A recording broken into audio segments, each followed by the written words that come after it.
Hare Krishna.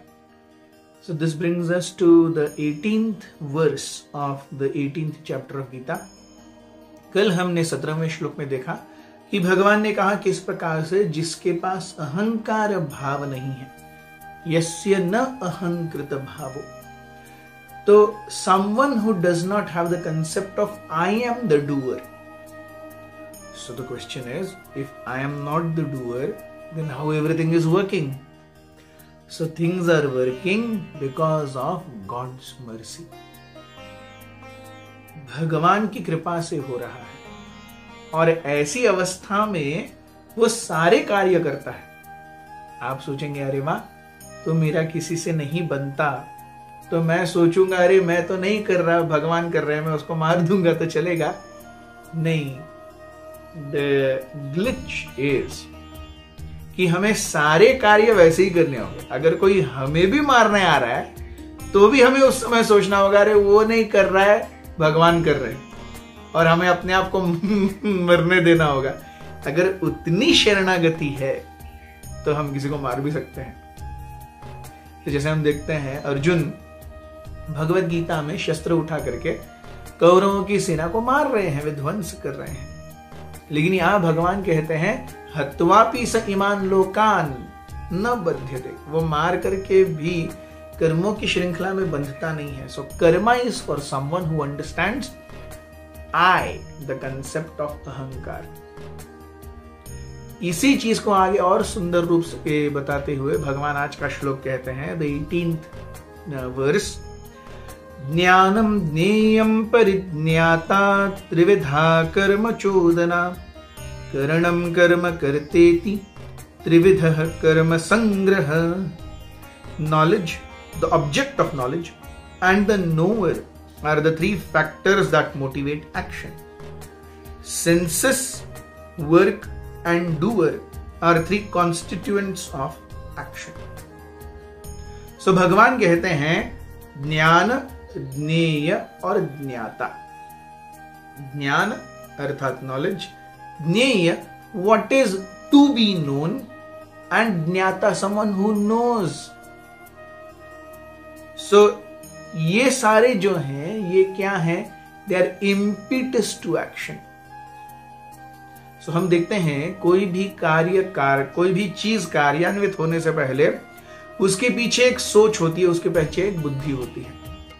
There is always something going behind every action. हम कोई भी बिना सोचे समझे कार्य नहीं करते। कार्य के पीछे कोई तो श्रृंखला है विचारों की, कोई तो श्रृंखला है चेतना की, जहां पर बुद्धि, मन, अहंकार ये सब मिल करके कार्य कर रहे हैं। इसलिए इससे पहले भगवान ने कहा यस्य न अहम कृत भाव। So the subtle body is very much involved in the course of activities, although the action may be performed by senses. वही भगवान आगे कहते हैं कि करणम कर्म और कर्ता। So कर्ण means senses, ये हमने देखा, कर्म the activity itself, और कर्ता जो कार्य कर रहा है। So यहां हम देखते हैं the first verse or the first line of this verse, it represents ज्ञान yoga.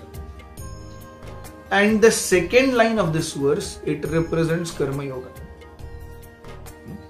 So jnana, jneya and parijñata.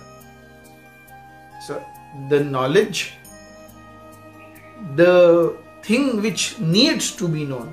Oh, मुझे पता है कि मुझे आज क्या करना है, मुझे व्हाइट सॉक्स डाल करके आज ऑफिस जाना है या स्कूल जाना है।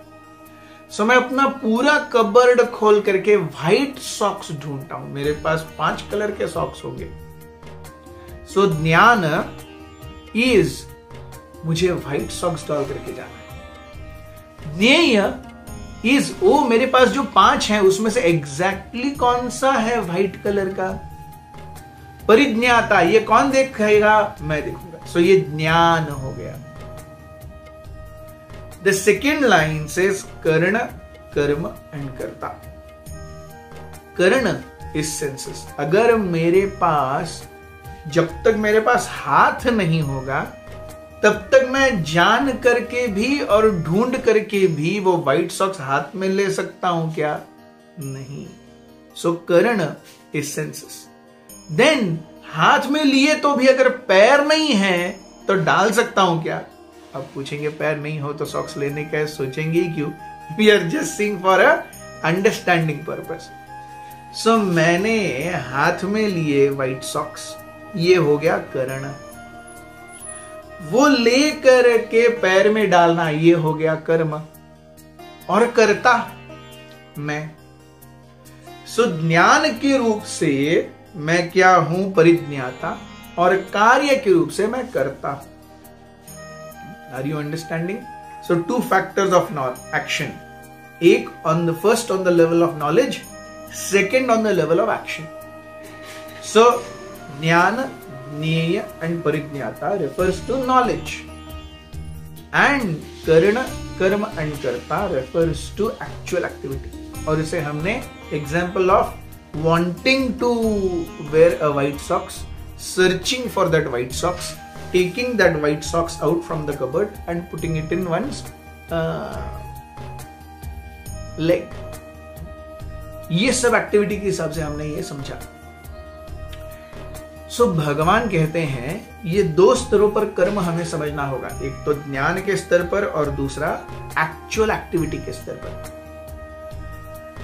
लेकिन हम देखते हैं भगवान श्रीमद् भागवत में कहते हैं कि अगर कोई भक्ति के मार्ग पर आगे बढ़ रहा है तो उसे पूर्ण रूप से कर्मों के ऊपर ध्यान देने की जरूरत ही नहीं है. वो केवल भगवान की सेवा में ध्यान दे तो भी वो तर सकता है.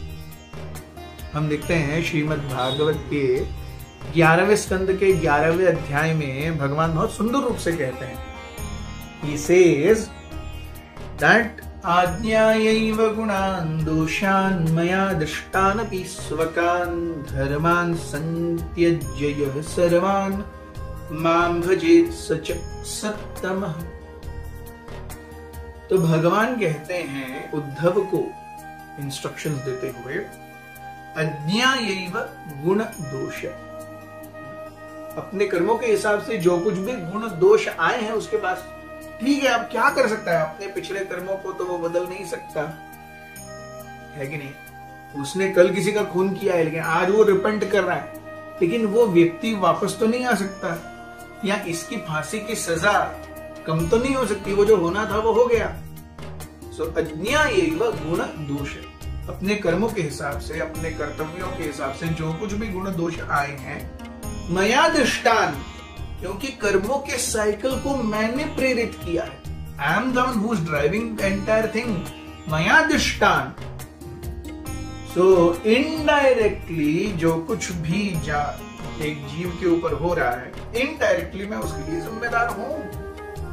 भगवान कहते हैं मेरे द्वारा दिए गए हैं वो गुण दोष हैं, क्योंकि प्रकृति मेरे हिसाब से कार्य कर रही है. मया अध्यक्षेण प्रकृति सूयते सचराचरम्.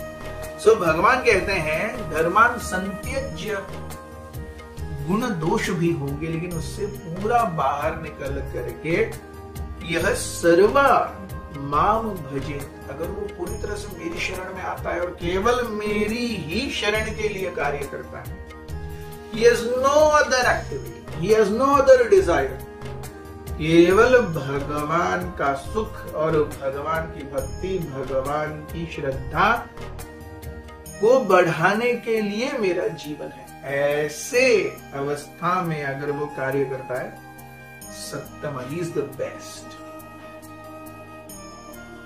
हम इसी को कॉरलरी के रूप में देखते हैं 9वें अध्याय के 30 और 31वें श्लोक में. अगर कोई सदोष भी मेरे पास आता है और अगर मेरी सेवा भक्ति में संलग्न होता है और तुरंत वो इससे ऊपर आ जाएगा. So the essence is to come to this level.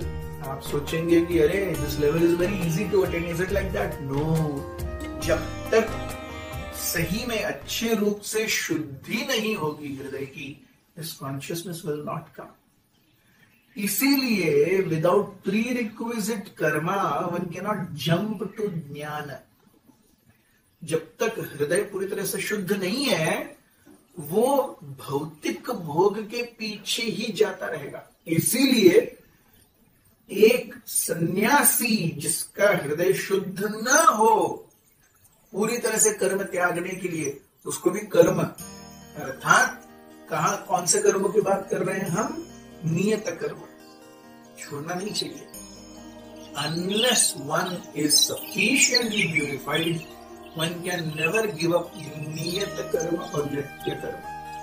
At a very very advanced stage, one can give up nitya और नियमित कर्म, क्योंकि भगवान भी कहते हैं इस छठे अध्याय में कि अगर कोई योग रुक्ष है, someone who is beginning yoga, then working actually is the basis of perfection. कार्य करते हुए अपने आप को रगड़ते हुए इस प्रकृति से जोड़ते हुए धीरे धीरे धीरे धीरे धीरे धीरे he will become purified. Someone who is yoga rooted, someone who has really achieved that consciousness, then he can stop all activities and just be intelligent. But till then, but if with proper bhakti one comes to the Shraddha of Krishna, Shraddha Shakti Vishwas, very सुदृढ़ निश्चय, कृष्ण भक्ति का ये सर्व कर्म केवल अपने और प्रभु की आस्था को बढ़ाने के लिए, भक्ति को बढ़ाने के लिए, श्रद्धा को बढ़ाने के लिए कार्य करता है। This is perfect. Thank you very much.